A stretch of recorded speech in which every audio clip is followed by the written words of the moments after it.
제100일의 교단총회가 지난주 중에 안산제일교회에서 4일 동안 있었습니다. 아침 9시부터 밤 9시까지 하루 종일 앉아서 회의한다는 게 이게 결코 쉬운 일은 아니더라고요. 이번 총회에서 서울로의 연동교회 이성희 목사님이 우리 교단 총회장으로 취임을 하셨습니다. 교단 총회장으로 취임하신 이성희 목사님은 올 한 해 동안 우리 교단 산의 모든 교회가 유념해야 할 총회 주제 슬로건으로 다시 거룩한 교회로라고 이렇게 내걸었습니다. 좋은 주제이죠. 다시 거룩한 교회로. 참 좋습니다. 그저 툭하면 전도 부흥 하댔는데 교회의 근본적인 자세, 다시 거룩한 교회로 돌아가자는 것 참 좋습니다. 그런데 저는 총회 장소에서 하루 종일 생각해 보았습니다. 그러면 거룩한 교회는 어떤 교회인가? 그 거룩은 과연 무엇인가? 뭔가 감이 잡혀야 다시 거룩한 교회로 돌아갈 것 아니겠습니까? 거룩이 뭡니까? 성경에 거룩이라고 하는 단어는 총 447회나 등장을 합니다. 구약과 신약 모두에 나타나는 신적인 속성입니다. 즉 거룩은 인간의 속성이 아니라 신의 속성입니다. 그러기에 거룩하신 하나님께서 오늘 우리들에게 말씀하십니다. 너희는 거룩하라. 이는 나 여호와 너희 하나님이 거룩함이니라. 이 요구는 말이죠. 선택이 아닌 강한 명령형으로 원문이 쓰여져 있습니다. 반드시 실천해야 한다는 것을 뜻하는 것입니다. 거룩해지면 좋겠어라가 아니라 반드시 하나님의 백성은 거룩하라는 뜻입니다. 더군다나 이 문장에서 거룩하라라고 하는 이 단어는 미완료형으로 거룩이라는 것이 한 번에 완성될 수 없는 끊임없이 거룩해져야 함을 암시하고 있습니다. 은혜 받았다고 해서 도통했다고 해서 단번에 거룩해지는 것이 아니라 계속 거룩해져 가야 하는 것을 뜻하고 있는 것입니다. 하나님이 거룩하니 하나님의 백성들도 계속 거룩해져 가야 합니다. 백성이 그 스스로가 거룩한 것이 결코 아닙니다. 하나님과의 끊임없는 관계 속에서 그 하나님을 닮아가며 거룩해져 가야 한다는 것입니다. 하나님을 묵상하고 또 묵상하고 바라보고 또 바라보고 복 있는 사람은 오직 여호와의 율법을 즐거워하며 그의 율법을 주야로 묵상하는 자로다라고 노래하듯이 그렇게 늘 하나님의 말씀을 마음에 담고 뜻을 생각하며 살아서 하나님의 마음, 하나님의 모습을 보여줄 수 있는 그런 성도가 되어야 한다는 거죠. 그런데 말이죠. 하나님의 거룩한 모습은 과연 어떤 모습일까요? 이사야서 6장에 보면 이러한 증언이 나옵니다. 우시아 왕이 죽던 해에 내가 본즉 주께서 높이 들린 보좌에 앉으셨는데 그 옷자락은 성전에 가득하였고 스랍들이 모시고 섰는데 각기 6 날개가 있어 그 둘러는 자기의 얼굴을 가리었고 그 둘러는 자기의 발을 가리었고 그 둘러는 날며 서로 불러 이르되 거룩하다 거룩하다 거룩하다 만군의 여호와여 그의 영광이 온 땅에 충만하도다 하더라. 이 스랍들은 하나님의 거룩함을 찬양합니다. 그런데 그들은 그 거룩함을 보았습니까? 보지 못했습니다. 2 날개로 눈을 가리었다고 하는데 뭘 받겠습니까? 그럼에도 그들은 하나님을 향해 거룩하다 거룩하다 거룩하다라고 찬양을 합니다. 그러니까 구약 성경에 나타난 하나님의 거룩함은 볼 수 있는 게 아닌 듯 싶습니다. 그건 느끼는 겁니다. 그 거룩함 본능적으로 느끼는 것입니다. 언어와 감각이 필요 없는 본능적인 거룩함이 하나님의 속성입니다. 우리의 생애, 우리의 믿음 생활 속에서 이런 하나님의 거룩함을 한 번쯤은 체험하는 은혜가 있기를 진심으로 소망합니다. 저는 주일 예배를 앞두고 늘 기도합니다. 이 예배에 성도들이 예배하는 도중에 하나님의 임재를 체험하게 하여 주옵소서라고 기도합니다. 정말 이 성전에서 여러분이 예배하는 중에 거룩한 하나님의 임재하심을 체험할 수 있기를 축원합니다. 말로 설명할 수 없는 그 거룩함을 느낄 수 있는 영적 체험이 있기를 바랍니다. 그 순간 하나님의 거룩함을 느끼고 체험하는 그 순간 기적이 일어납니다. 역사가 일어납니다. 병이 치료가 됩니다. 옆 사람 몰라요. 나만 알아요. 왜? 느끼는 거니까. 기도하는 중에, 찬송하는 중에, 말씀을 묵상하는 중에, 정성을 다하여 섬기는 중에 저기 계신 하나님의 거룩함을 몸소 느낄 수 있는, 본능적으로 느낄 수 있는 그런 신령한 체험이 꼭 있기를 주의 이름으로 축원합니다.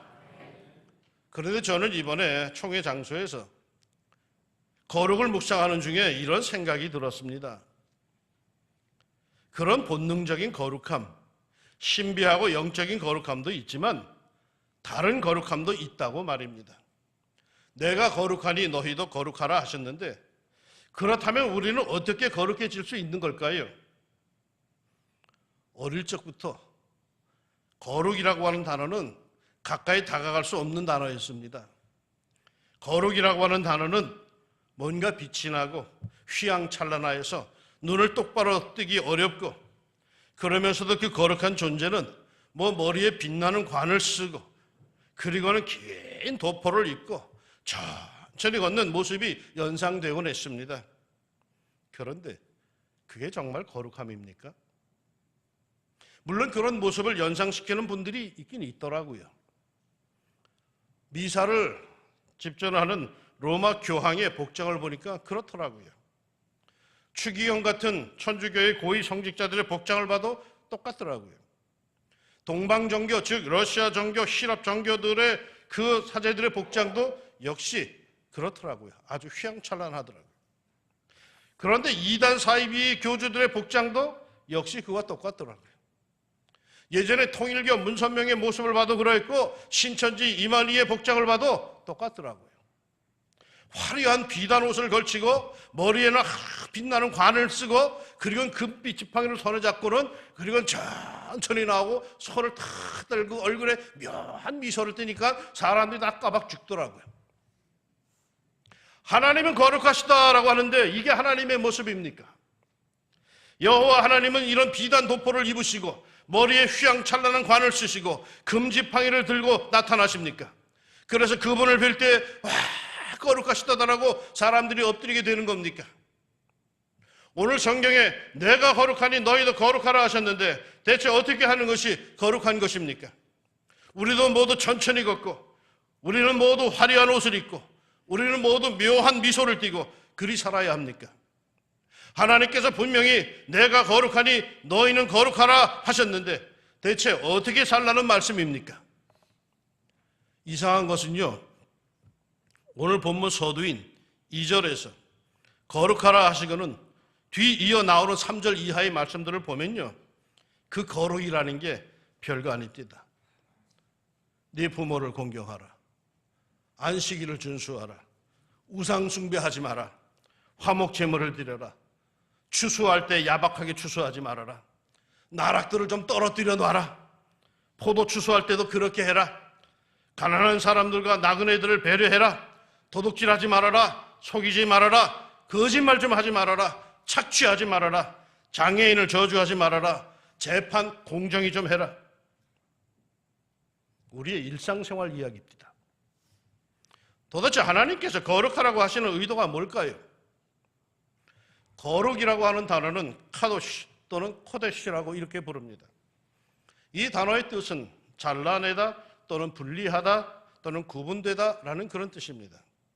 쉽게 말해서 같지 않다라는 것입니다. 뭔가 다르다는 겁니다. 이 세상에서 거룩한 사람이라고 하는 뜻은 구분된 사람이란 뜻입니다. 즉 세상에서 모든 사람들이 다 그렇게 살아도 이 사람은 그렇게 살지 않는다라는 뜻입니다. 모두가 그리로 달려가도 이 사람은 그리로 달려가지 않는다라는 뜻입니다. 모두가 그게 다 옳다라고 해도 이 사람은 저게 옳다고 그렇게 산다는 것입니다. 거룩이라고 하는 것은 구별된다는 것입니다. 별다르게 사십시오. 똑같이 살려고 하지 마십시오. 용기를 내어 신앙 양심을 따라 하나님의 말씀을 따라 사십시오. 그게 진정 거룩한 백성의 모습입니다. 어딜 가나 표가 나고 어딜 가나 티가 납니다. 누가? 거룩한 백성은 말입니다. 그러면 뭐로 티가 나야 하는 걸까요? 괜히 꼴사납게 고집을 부리고 깽판치고 하는 거라면 그거야 깡패죠. 거룩한 백성은 아닙니다. 우리가 구분된 삶을 살아야 하는데 어떻게 무엇으로 구분된 삶을 살아야 합니까? 초대교회 성도들, 그들은 사실 사람들 눈에 드러나는 것이 아주 부담스러웠던 사람들입니다. 가급적 자기 신분을 숨기고 살고 싶었던 사람들입니다. 자기들끼리 그저 예수 믿는 공동체 이루어서 그렇게 살고 싶은 사람들입니다. 남들이 자기들을 눈치챌까 봐 어떨 때는 전전긍긍했던 그런 사람들입니다. 그런데 이들이 숨겨지지를 않아요. 세상에 파묻혀지지를 않아요. 어디를 가든 간에 티가 나요. 어디를 가든 간에 들어가 나요. 왜? 튀는 것을 좋아해서 그럴까요? 사람들 앞에 서는 것, 드러내는 것을 즐기는 사람들이라 그럴까요? 아닙니다. 이들은 늘 뒷전에 서는 사람들입니다. 그럼에도 이들이 주목을 늘 받습니다. 이들이 사람들의 눈에 띕니다. 왜 그럴까요? 이들에게는 말이죠, 남다른 게 하나가 있어요. 또 눈은 눈으로 이는 이로 갚으라 하였다는 것을 너희가 들었으나 나는 너희에게 이르노니 악한 자를 대적하지 말라. 누구든지 내 오른편 뺨을 치거든 왼편도 돌려대며 또 너를 고발하여 속옷을 가지고자 하는 자에게 겉옷까지도 가지게 하며 또 누구든지 너로 억지로 오리를 가게 하거든 그 사람과 심리를 동행하고 내게 구하는 자에게 주며 내게 꾸고자 하는 자에게 거절하지 말라. 또 내 이웃을 사랑하고 내 원수를 미워하라 하였다는 것을 너희가 들었으나 나는 너희에게 이르노니 너희 원수를 사랑하며 너희를 핍박하는 자를 위하여 기도하라. 이렇게 살 수 있으십니까? 이거 제정신 갖고 살 수 있는 것입니까? 저는 솔직히 그렇게 못 살겠어요. 맨정신으로는 그렇게 못 살겠어요. 그런데 초대교회 성도들은 그리 살았습니다. 그리 살았더니 세상에서 구분되기 시작합니다. 세상이 놀라기 시작합니다. 자기들은 다 눈은 눈으로 이에는 이다. 이웃을 사랑해라. 그러나 원수는 미워해라. 원수는 갚아야 한다. 이게 그들의 사회에서의 정의였는데 저들은 원수를 사랑하고 자기를 핍박하는 자를 위해서 기도하고 그들을 축복합니다. 이 사람들은 대체 어떤 사람들이겠? 이들은 도대체 누구이게 이렇게 살 수 있는가? 기독교가 전래되어서 여기저기 교회가 세워지던 시절에 평양에 살던 한 신실한 부인이 진남포로 이사를 하였습니다. 당시에 교회가 평양에만 있었기에 이 부인과 어린 두 아들은 주일 예배를 드리기 위해서는 수레를 타고 그 먼 거리를 다니곤 했습니다. 그러나 어느 주일날 주일 예배를 마치고 어린 두 아들이 이끄는 수레를 타고 집으로 돌아가는 중에 갑자기 수레가 덜커덕하고 심하게 흔들리는 순간에 돌멩이 하나가 팅 하고 수레바퀴에 튕겨나가더니 지나가던 노인의 눈을 딱 맞추고 맙니다. 노인은 큰 상처를 입었습니다. 이 일로 두 아들은 재판을 받게 됩니다. 재판장이 두 아들에게 묻습니다. 너희들 중에 누가 수레를 몰았니? 그러자 둘이 제각각 그럽니다. 제가 몰았습니다. 아닙니다. 제가 몰았습니다. 판결하기 난처해진 재판장은 어머니를 불렀습니다. 그리고 물었습니다. 대개 어린 아들들이 서로 자기가 수레를 몰았다고 주장하는데 그 뜻은 갸륵하지만 그래도 책임은 물어야 합니다. 아주머니가 솔직하게 말해주세요. 누가 몰았습니까? 그러자 부인은 눈물을 글썽이며 이렇게 대답합니다. 재판장님, 저 두 아이는 서로 배다른 형제입니다. 큰아이의 어머니가 돌아가시고 나서 제가 재가를 했습니다. 그러니 벌을 주시려거든 제가 낳은 작은 아이에게 주십시오. 이 말을 들은 재판장은 이해할 수가 없었습니다. 그래서 재판장은 그 부인에게 물었습니다. 아주머니, 당신도 도대체 뭐하는 사람이요? 그러자 그 부인이 이렇게 대답합니다. 저는 예수 믿는 사람입니다. 다시 거룩한 교회로. 참 좋습니다. 그러면 거룩한 교회는 어떤 교회입니까? 예수님의 말씀에 철저히 순종하는 교회인 줄로 믿습니다. 언제부터인지 한국 교회는 세상 앞에서 아주 쩔쩔맵니다. 세상의 마음에 들지 않게 했다고 스스로 자책까지 합니다. 교회, 하나님의 교회로서의 의연함은 볼 수가 없고 늘 세상을 따라가지 못하고 이해하지 못해서 교회가 왕따를 당하고 있다고, 세상에서 뒷전으로 밀리고 있다고 불안해하고 있습니다. 심지어 불교에도 밀리고 천주교에도 밀리고 다 밀리고 있다면서 어떻게 하면 교회 부흥을 이룰 수 있는지 그 방법을 찾기 위해서 아주 전전긍긍합니다. 그리고 여론조사를 하고 세상 사람들이 교회에서 뭘 바라는지 파악하여서 그렇게 꼭 해야 한다고 지도자들이 난리에 난리를 칩니다. 안티들이 무섭다고 해서 그 기독교 안티들을 초청하여서 그들에게 참으로 우리를 설명하고 그들을 이해시키자라고 합니다. 언제부터 교회가 세상의 마음에 들기 위해서 애를 써왔습니까? 언제부터 교회가 세상의 눈치를 보았습니까? 언제부터 교회가 여론을 의식했습니까?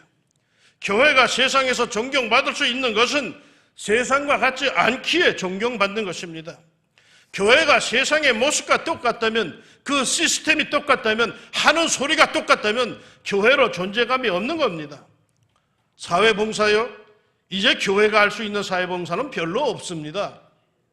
예전에 하던 것들은 복지관에서 훨씬 더 잘합니다. 인권운동이요? 그 역시 사회기관에서 다 합니다. 교회나 세상이나 기관이나 다 똑같다면 구태여 사람들이 교회까지 올 필요가 전혀 없는 겁니다. 교회는 무엇으로 존재합니까? 우리가 교회에 주목해야 하는 것은 뭐 때문입니까? 교회는 세상과 다르기 때문입니다. 달리 말해서 교회는 거룩해야 합니다. 튀어야 합니다. 세상이 하지 못하는 것을 해야 하고, 세상이 입이 쩍 벌어지는 결단을 내려야 하고, 그런 것을 감당을 해야 합니다. 아무리 생각해도 세상 사람들이 어떻게 그럴 수 있지 하는 놀라움이 그 교회를 바라보는 세상 사람들에게 있어야 합니다. 어떻게 당신들은 그럴 수 있습니까? 라고 놀랄 때 태연하게, 네, 우리는 예수 믿는 사람들 때문이지요 라고 말해야 합니다.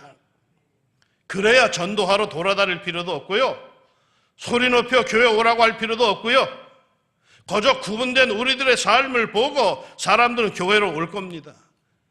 그것은 교회에 가야만 느낄 수 있고 볼 수 있기에 교회로 찾아올 것입니다. 교회는 다시 거룩해야 합니다. 그 거룩함이란 화려하게 치장하고 넓히고 확장하고 떠들어대는 것이 아닙니다. 이 예배당에 들어섰을 때 화려한 샹들리에 하나 없어도, 멋진 것 하나 없어도, 어쩌면 단출하고 단순해도 뭔가 세상의 장소와는 다르다는 그 뭔가의 필이 와야 하는 거예요. 성전에 들어갔는데 느낌이 없다면 그게 무슨 성전이 되겠는가 말이에요. 세상과 달리 별난 장소라고 하는 이런 느낌이 영적으로 와야 되는 거예요. 그리고 그 고요함 속에 뭔가가 느껴지는 그 별다른 느낌, 거룩함이 느껴져야 합니다. 하나님께서 우리에게 요구하십니다. 내가 거룩하니 너희는 거룩하라. 다시 말하면요, 하나님도 별나시니 너희도 별나라 라는 그런 뜻입니다. 세상의 신들이 다 이러저러 해도 여호와 하나님은 그렇게 안 하시니까 그런 거 신경 쓰지 말고 너희도 별나게 진실되게 예수 향기 날리며 그리 살랍니다. 세상에서 성공했다고 인정해 주는 것, 그런 거 하나도 부럽지 않으니 너희도 그런 거 부러워하지 말고 신앙 양심껏, 예수 양심껏 용기 내어서 그리 살랍니다. 그게 내가 거룩하니 너희도 거룩하라고 하는 하나님의 말씀입니다. 뜻입니다. 저는 그렇게 믿었습니다. 나는 아무리 하나님의 거룩한 모습을 생각하려도 솔직히 생각이 안 나요. 내가 거룩하니 너희도 거룩하라 하셨는데 하나님의 거룩함이 어떤 모습이지 암만 생각해도 나는 하나님의 거룩한 모습이 떠오르질 않아요. 왜요? 하나님은 영이시라고 그랬어요. 하나님은 영이시라고 성경이 분명히 말하는데 그분에게 무슨 거룩한 외형이 있겠습니까? 그렇다면 하나님이 거룩하시다는 것은 뭡니까? 하나님은 뭔가 다르시다라는 뜻입니다. 어떻게 다릅니까? 그것을 우리 예수님께서 알려주셨습니다. 하나님은 사랑이시라. 하나님은 너희 아버지다. 하나님은 용서한다. 하나님은 자비하심이란다. 그런데 말이죠, 분명히 기억해야 할 것은 그런 것들도 사실은 세상 사람들이 다 할 수 있을 때 하는 것은 하나님의 모습이 아니에요. 도무지 할 수 없을 때 하는 것, 예상하지 못했을 때 그렇게 하는 것, 그게 하나님의 모습, 하나님의 거룩함이에요. 용서할 수 없을 때 용서하는 게 하나님의 거룩함이에요. 사랑할 수 없을 때 사랑하는 게 하나님의 거룩함이에요. 나아갈 수 없을 때 나아가는 게 하나님의 거룩함이에요. 인내할 수 없을 때 인내하는 것, 그게 하나님의 거룩함이에요. 모두가 예상할 때, 뭐 그리 할 것이다 라고 할 때, 뭐 자기도 별 수 있겠어 싶을 때에 그렇게 하지 않는 게 이게 하나님의 거룩함이에요. 세상에서 너희가 이렇게 들었지만 나는 이렇게 명한다 라고 하는 그 예수님의 말씀을 따라가는 사람이 거룩한 사람인게라. 내가 거룩하니 너희도 거룩하라고, 우리도 그렇게 살라고 주님께서 말씀하십니다. 그렇게 하라는 거예요. 그리 살라는 거예요.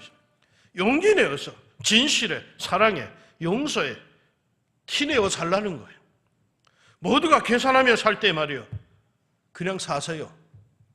사람들이 와 어떻게 저럴 수 있지 하는 일에 용기를 내어서 예수님의 이름으로 그리 삽시다. 그리하여 우리를 보는 사람 모두가 하나님께 영광을 돌리게 합시다. 너희는 세상의 빛이라. 이같이 너희 빛이 사람 앞에 비치게 하여 그들로 너희 착한 행실을 보고 하늘에 계신 너희 아버지께 영광을 돌리게 하라. 또렷한 자신 있는 빛으로 삽시다. 어두워져 가도 우린 티 좀 냅시다. 빛으로 삽시다. 그게 우리의 거룩함입니다. 할렐루야. 기도합시다. 내가 거룩하니 너희도 거룩하라 말씀하신 하나님, 우리는 거룩함을 생각하면 자꾸 외형적인 모습을 생각합니다. 옷을 생각하고요, 얼굴을 생각하고요, 내 후광을 생각하고요, 뭔가 좀 다른 사람과 다른 복장을 자꾸 생각합니다. 아니 어떨 때에는 인격을 생각하고요, 도덕을 생각하고요, 우린 그런 걸 자꾸 생각합니다. 그런데 가만히 보니까 내가 거룩하니 너희도 거룩하라고 하신 하나님의 그 의도는 너는 좀 별나게 살아라. 나도 별난 하나님이니 너도 좀 별나게 살아라.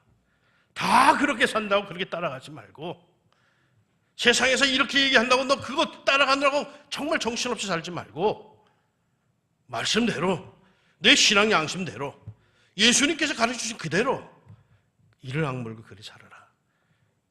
그것이 너의 거룩함이니라. 하나님께서 우리에게 말씀하신 듯합니다. 하나님, 사랑하는 성도들에게 하나님의 이 뜻을 알려주시고, 살다가 갈등이 올 때에 말씀을 선택하고, 에이 남들 다 그렇게 하는데 뭐 여기에 속아 넘어가지 않게 해주시고, 나는 예수 믿는 사람이지, 이 말씀에 결단하고 옳은 길을 따라갈 수 있도록 도와주시옵소서. 예수님의 이름으로 기도합니다. 아멘.